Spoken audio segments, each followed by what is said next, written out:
Hello, I found another story for y'all. Usually don't get back on this fast, but I found one I wanted to share with you guys. Kaylee helped me do a lot of research on this.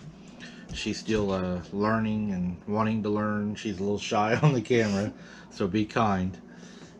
But she did. She helped me do a lot of the research on here. Uh, Sounds like Kentucky is just full of, I don't know. I think that it's a pretty hot spot because it seems like y'all have a lot of encounters and animal kills, and I don't know, this story I'm about to tell you here, it's a pretty good one. It comes out of Maysville, Kentucky. It's at an abandoned hospital called the Hayeswood Hospital. Uh, this guy and two of his friends, they decided they was going to go up to this hospital. Now this hospital is condemned, and they have no trespassing signs up. So I'm not telling anybody to go there. Don't break the law. But it's abandoned, and it does have no trespassing, and it's privately owned. So don't go trespass because of the video. If you do, it's not on me. Uh, they said they went to the hospital, and the three of them,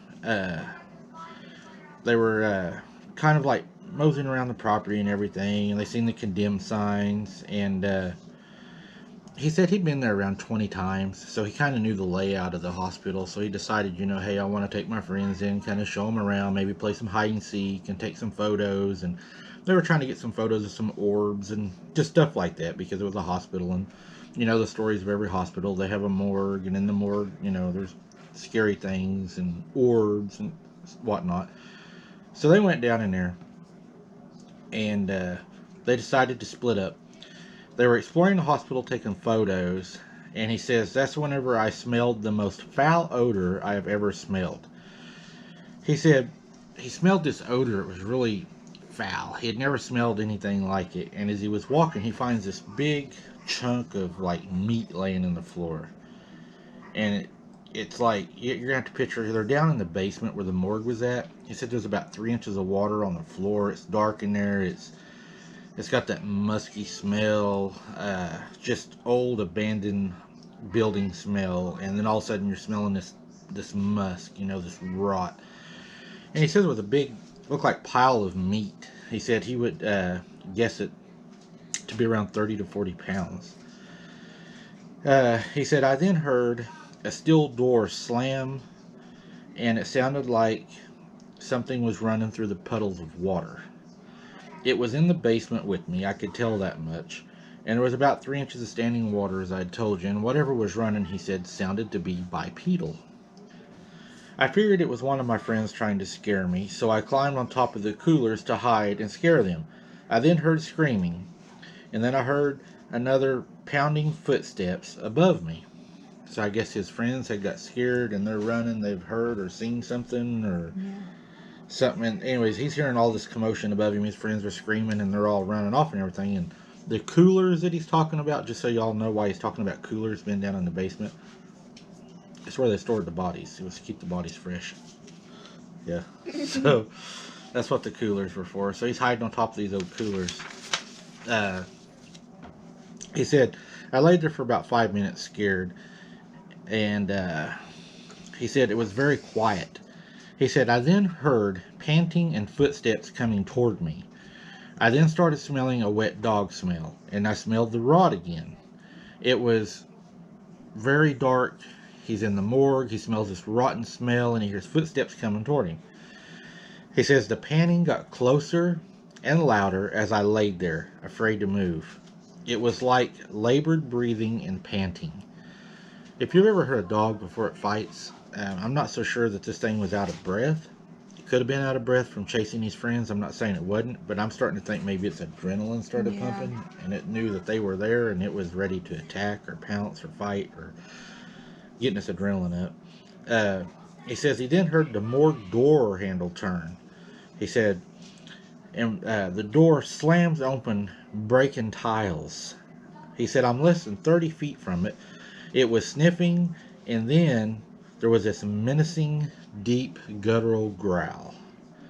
He said, I dropped into the boiler room, there was a small space between the coolers where he could drop down into the boiler room. So he says, I dropped down into the boiler room, but then it starts pounding on the boiler room door.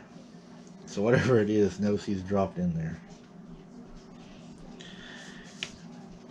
He said, it's a sound that haunts me to this day. It howled so loud and deep that I actually had to cover my ears. He said he could feel it in his chest. It pounded a hole between the door and the lockers, and it started pushing the old gurneys away. So it's coming through, yeah, into his room. He said, I ran and opened the door to the dock room. That's whenever I looked back. As soon as I looked back, I seen its arm. It was gray and brown fur.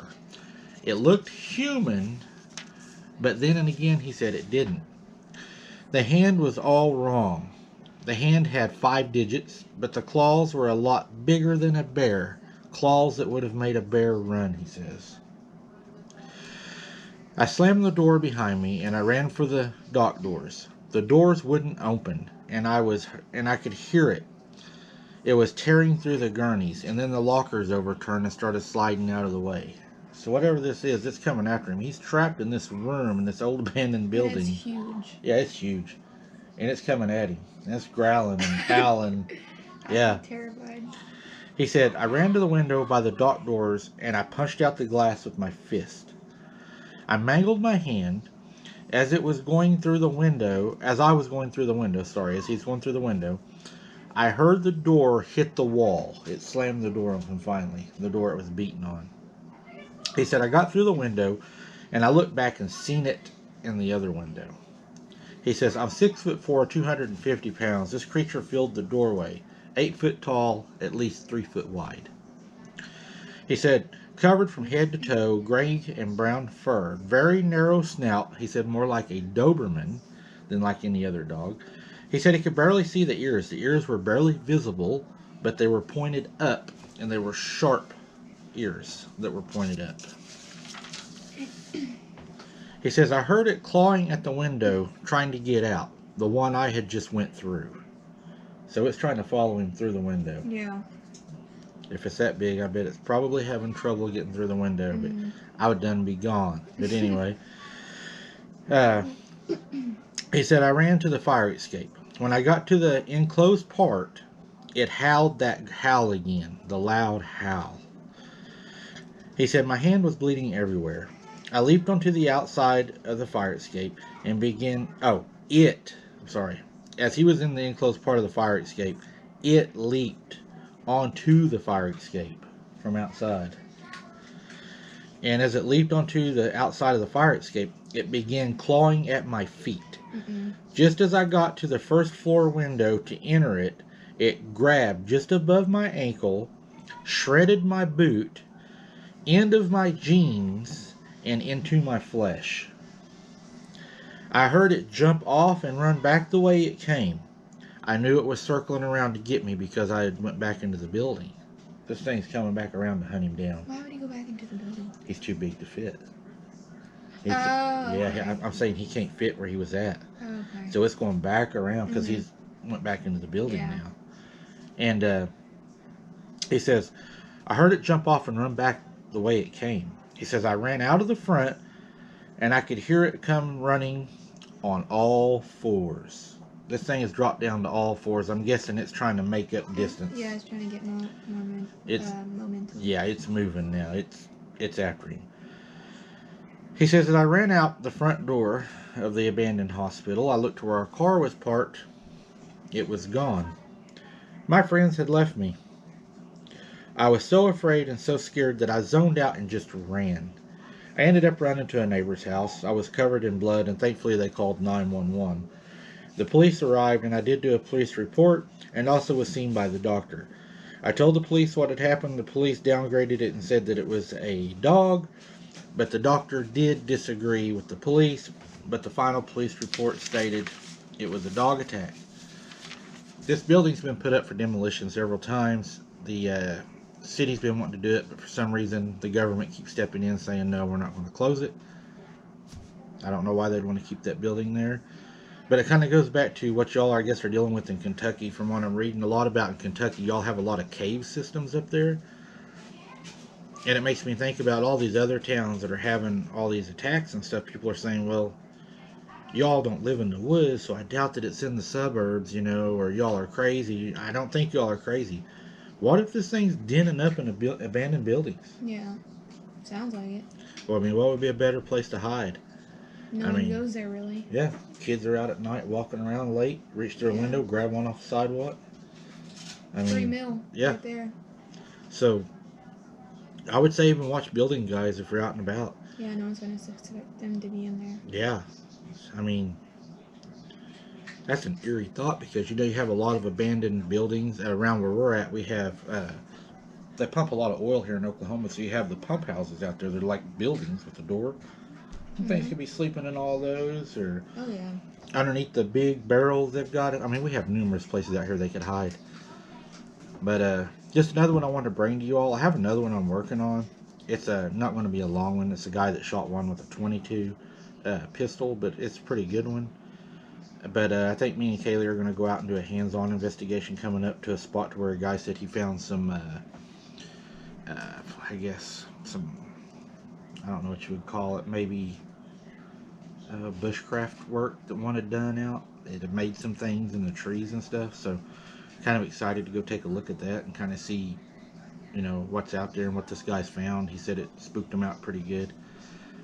Still waiting to go to the scary fishing spot. We haven't been able to get there. We're getting a lot of rain here, and down in the bottoms where we're at, we don't have just regular rock and stuff. We have what they call silt, and there's no bottom to it, so when it rains you will literally slide off of the road and sink to the frame of your truck.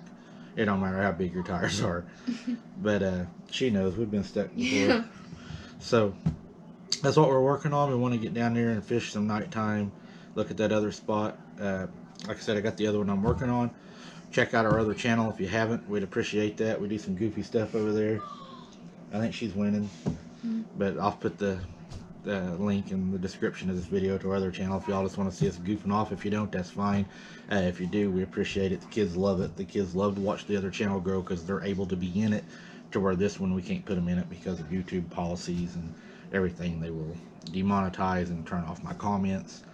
So I appreciate y'all watching, and until we see y'all again, man, y'all be careful.